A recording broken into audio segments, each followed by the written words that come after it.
Welcome back, everybody, to the Pokemon SoulSilver playthrough. This is part 53, and we are getting back on track. And by getting back on track, I mean we're using a Super Repel and going back inside Mount Moon. Mount Moon! Yeah, that one. So now with the Rival Zero guy out the way, we are progressing a little bit forward. Mount Moon is not nearly as big as it was in the good olden days. But you know what? I appreciate that because I just plain don't like caves at all. Or water. Or deserts. I do like max revives, though. You know, finding all sorts of stuff. Time skippery. Yeah, I can't remember what I was doing. But, whatever it was, it warranted a time skip. Alright. So, we're speeding this up because this is, once again, another Pokemart. Even though it doesn't look like it.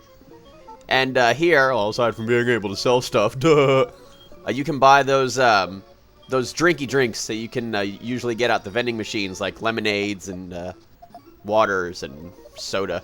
Yeah. Super speeding quite a bit because, you know, I don't know, I was just messing around here. And, hey, look, Wild Bat, holy crap, it's Geodude. Oh my god, quickly, run away. Man. Alright. My heart was racing. Man, I just plain don't like caves. What's that? You don't like caves? I can tell you where you won't find any caves. On the moon! Yeah, I'm alright. Alright. So we're out of Mount Moon. I really gotta stop doing that. And we're running into a trainer. Yeah, that was bound to happen, unfortunately. Because once you get out into the fields and stuff, because, I mean, yeah, I have absolutely no idea what I'm going on about. Alright. So, yeah, might as well get to a shout-out. Yeah, why not? I'm over here battling a Flaffy and winning. I forgot about that. Winning. Playing with a Wii 12. Wow. Here's an amazing Pokemon memory from playing with a Wii 12. Very informative. Very descriptive. Playing with a Wii 12 says, Chimchar is cool. Thanks for that, playing with a Wii 12. Thanks. Alrighty. So we are moving on just a little bit more. I forgot what route we're on. Wasn't it, 3, 4, are we on 5? Ah, whatever. Nobody cares. Nobody cares about this Pidgey either. Or this, Pid. Okay, maybe a little bit of caring over there being level 44. I think Pidgeot's awesome. Yeah. It's, its popularity has steadily declined, though, I'm certain. With future generations. Especially with, like, you know, rip-off Pokemon. Like, you got, Staravia and Staraptor. And, I swear there's one more that I'm not thinking of. For some reason, I'm thinking of Braviary. Is that one of 3 evolution thingy? You know, usually when I have these questions for myself, I end up, you know, looking them up. But, no, not this time. Not this time. I'm gonna have to wing it. I'm gonna just have to deal with it. And battle this Furret. Yeah, that was, wow, critical hit, too. Yeah, that was pretty one-sided. First Furret of the playthrough, as well. Another second-generation Pokemon. I'm loving it. Okay. We're doing all sorts of diggy-digging. It's Rapidash. Bye-bye. Oh. Oh, yeah, that's right. Yeah, because the Red Ranger and the EXP share and getting level ups. Okay. We got a phone call from Bugsy. Hi. Wow. Uh-huh. You know, you are as bad as Lyra. See, this is why I really didn't want to get anybody's phone number, because I knew that was going to happen quite a lot in the playthrough, so, no. I didn't need to be taking phone calls every 5 seconds. I'd rather just, you know, run around and search for stuff with the friggin' dowsing machine. And not exactly finding it. Taking my time here. Repel's effect wore off. See no, I just ruined everything. I'm standing on it. Good. Okay, Fireball, you gotta get out of the way. There we go. Wow, all that for a friggin' big mushroom. Good. Anyway. Alright. So we're moving on just a little bit. And going on down. And then, of course, Viridian City is to your right. Grass is to your left. We don't want either. We want to just get out of here. Because we have finally made a big circle around most of Kanto. Or Kanto. Nah, I'm going to say it however I feel like. Yeah. You think of that? Alright, so this is like the specific reason why we went to Viridian City 2 parts ago? I can't even remember. So yeah, being able to just easily fly on back here, because this is definitely the next place we need to get to. And EXP share, no more for Red Ranger. Unfortunately, I felt as though he was climbing levels a little bit fast because he was getting EXP from every battle, no matter who I was trying to level up, or, you know, whoever I had in lead. Oh, this song!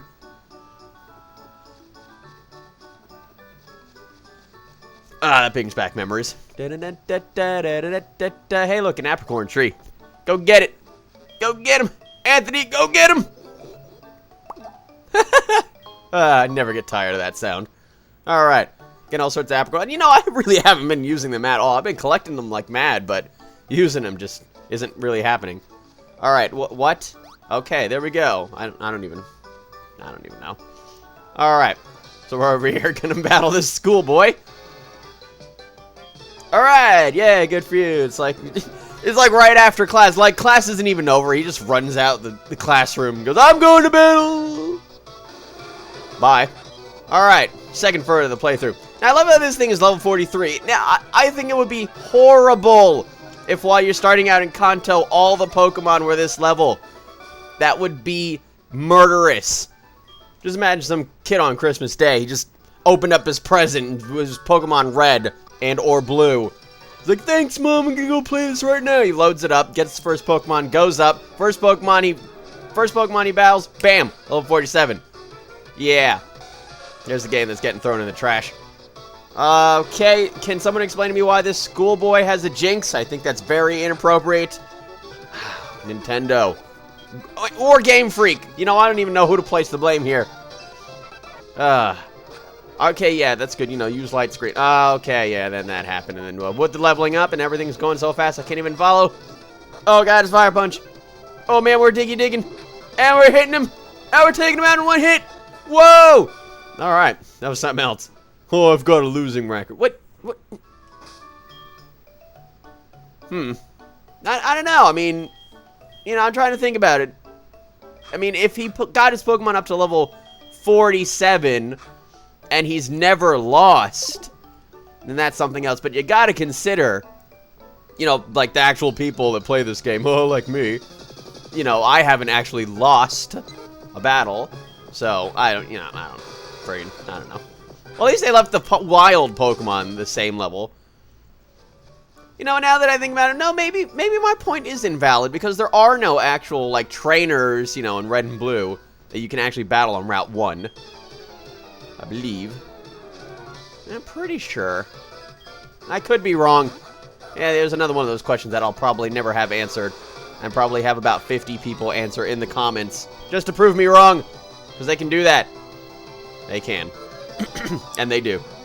First Absol of the playthrough. What a badass Pokemon. I remember I had one of these in Sapphire. Or was it Ruby? Sapphire? No, Ruby? It was Ruby. Almost made a huge mistake there. Even though nobody would have been any the wiser.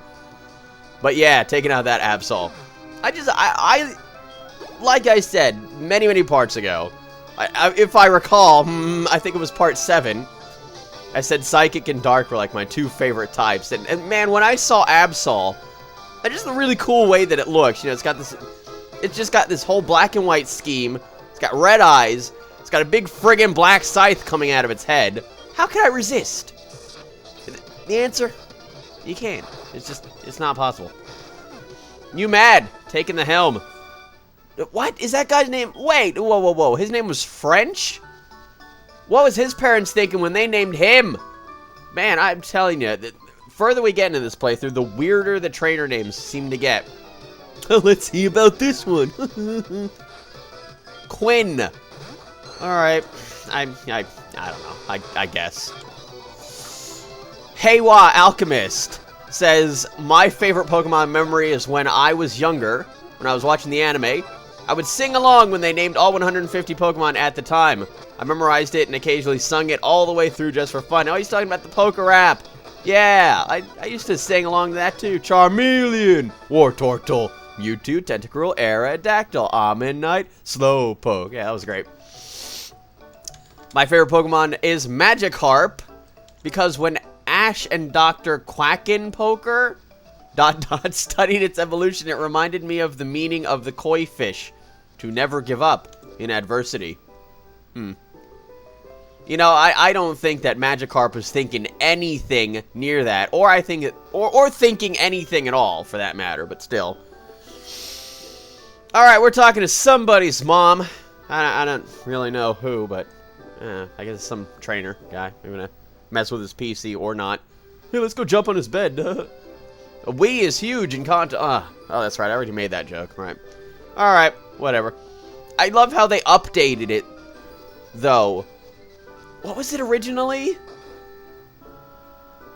No, it could not have been a Nintendo 64. I think it was an NES in red and blue. Alright, so we're talking to Daisy, which is Blue's sister. And I just happened to talk to her on the very perfect time of the day, which is between 3 and 4 p.m.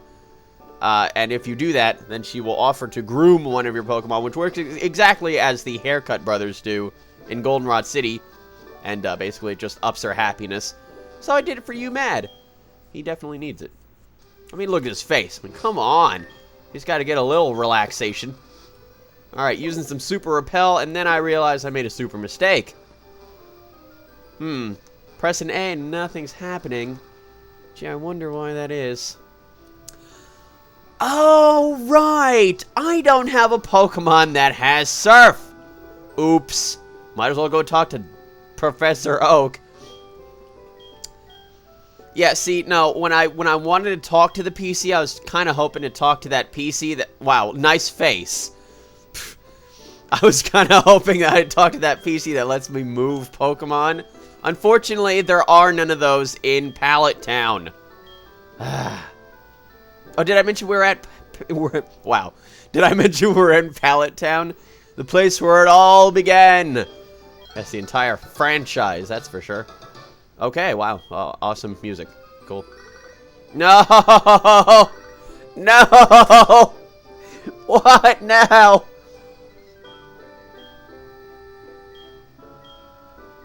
Did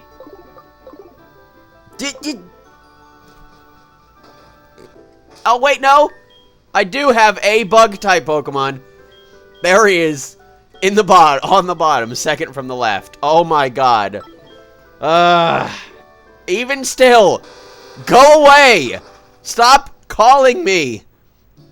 I don't know why she forced me to give her my number, or whatever. But it happened, and it can't be undone. Okay, yeah, we're just gonna completely ignore that, what just happened on the screen. Alright.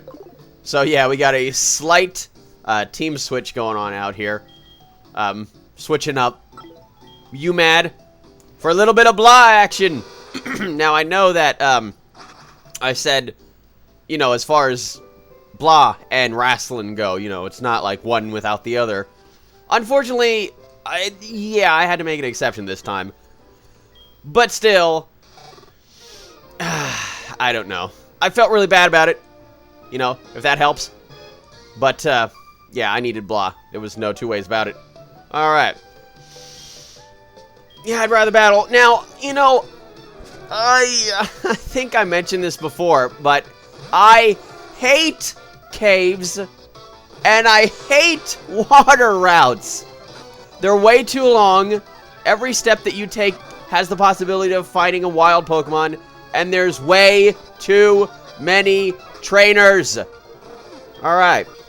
Yeah, that Dugong thought that he could outsmart me. Not happening. Bats and video games countering that dive with some fly action. Yeah.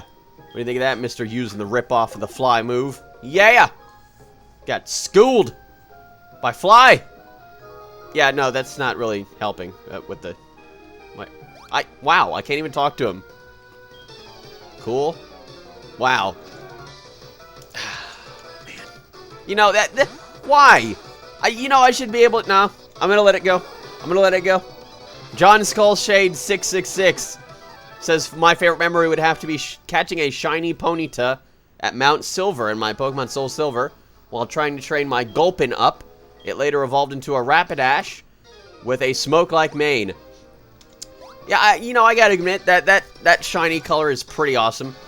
But, I also have to say, I've gotten quite a lot of shiny Pokemon memories. I think a very good portion, I'm just gonna go out on a limb here and say at least 50% of the entire, favorite memories that I've gotten has involved a shiny Pokemon in some form or another. And John Skullshade666 favorite Pokemon would have to be Marowak, because he has a good moveset, can hit any type of Pokemon, and can double its attack power to 500 plus with the thick club. That is, I actually didn't know that. But that's another awesome thing that Generation 2 introduced. The held items mechanic, and how some of them were exclusive to specific Pokemon, like, Marowak with the thick club, and Pikachu with the light ball, and Chansey with the lucky egg. That was so awesome. First Corsola of the playthrough. Another Generation 2 Pokemon. So sorry, Corsola, but it had to be done. Citizen Zap is completely tearing the place up here and stuff. How does Citizen Zap tear up a bunch of water? I don't know, but it happens. It's happening right now, and you are witnessing it. I don't even know what's going on with me. Yeah, my voice is a little messed up because I don't know what's going on. I think I have some sort of sore throat or something, as the case may be. But that's not going to stop me. Got to get this commentary going. Got to get this playthrough moving. Use another Super Repel because I cannot be asked, as some of our European friends say, I cannot be asked to battle these Pokemon in the water. If I had an electric bikini, I would wear it even in winter. Unfortunately, I don't think that the electric bikini, since you wear a two-piece bikini, I don't think an electric bikini would help you, because every other part of your body would be frozen to ice. Not happening. And, I had to sit there because I was really baffled by what I was reading. At first, I thought of, like, literal electricity, like, as a bikini. I just imagined, like, some sort of, like, electric surging neon light looking bikini. I was like, what? What is that gonna help with? Killing yourself? Fisherman Liam?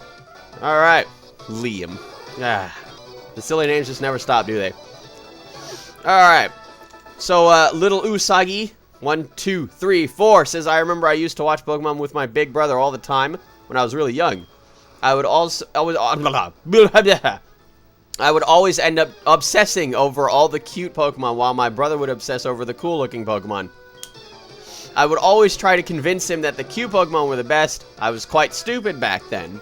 I had a lot of favorites, but my favorite out of all of them would have to be Gengar. Oh, come on. Look at his psychotic smile. Yeah, and look at his Hitler mustache in SoulSilver and HeartGold. Anyway. That reminded me, I remember a news story quite a while ago when the first generation was still new.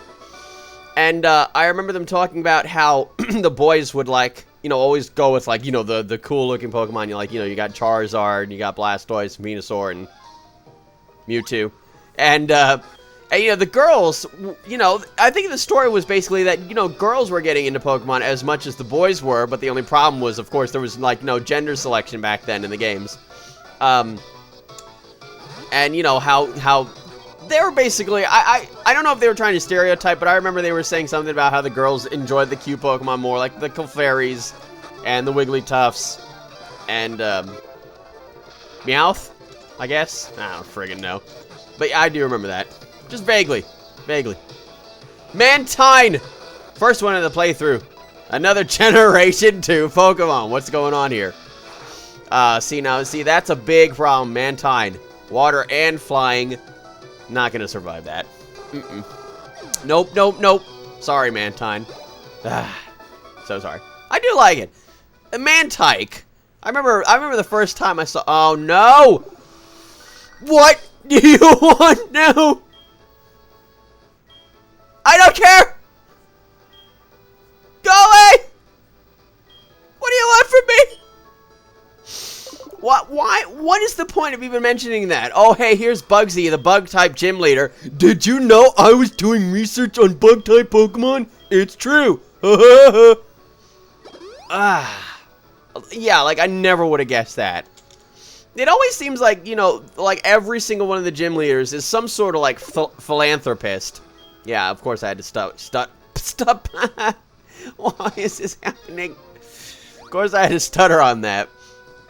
You know, you know, like, you got, like, Misty. You know, she's, like, a big water-type aficionado. She's, like, the go-to girl when it comes to water types. And then, you know, you got Brock. You know, he does the whole rock and ground thing. Yeah, I'm pretty sure, like, every single one of the gym leaders, like, it definitely studies up. Like, they're a lot smarter than they seem. But I always wonder, do they get paid to be gym leaders? I mean, what is the whole process of becoming a gym leader? Do you have to, like, do you sign up for it somewhere? Do they have, like, a job fair sort of thing every so often? I mean, and what dictates when you stop being a gym leader? Like, what if someone else wants to be a gym leader, and then, like, you know, it really confused me. I would love to know a little bit more about how it works, but I don't think that anybody's ever written anything about it. So yeah, Kabutops. We already seen one of these. Brock had a better one. So screw you, Swimmer Drain. Dwayne. Swimmer Drain. Sure. Alright. Dragon's X Truth says, my favorite Pokemon memory was when I was 7. When my cousins got Pokemon Coliseum. Hey, I remember that game. I was always able to connect my Pokemon Yellow version with it, and I would play it on the big screen. I would always love the Pikachu border around the TV screen when I played it, lol. Now those were the days. Happy face. The Pikachu border. Yeah, I think, what was it? You know, this might have been a little bit before his time, but I remember the Super Nintendo had this Super Game Boy, and it had special borders for each of the three different Pokemon games. Of course, Red, Blue, and Yellow. And that was pretty awesome too. I think Gold and Silver worked on it as well, but not Crystal. I remember if you tried to put like a Game Boy Color game into a Super Game Boy, it'd be like, this game cannot be played on the Super Game Boy because it is a Game Boy Color game.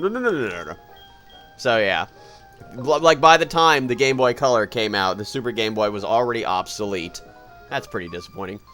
I remember, what was it? The first game that they made for it was Donkey Kong on the Game Boy. You know, of course I did a playthrough on that. Duh, go check it out. So yeah, I remember specifically there was a symbol on the cartridge that said Super Game Boy compatible. And they stopped making that little symbol, but there were plenty of games like the Pokemon series that were Super Game Boy compatible. Like they had special borders, which is basically the whole point of it saying Game Boy compatible. It had its own color palette, and it had its own border, and that basically dictated whether or not it was compatible. So finally we're done with that whole friggin' water route. It's about time. And we're over here in Cinnabar Island. And unfortunately the gym has been relocated. Alright. So I think that's about it for this part of the Pokemon SoulSilver playthrough.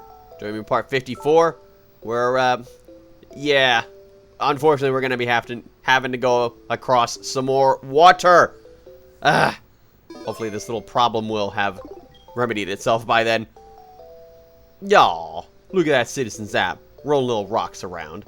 He's doing rollout. Daw. See you all next time.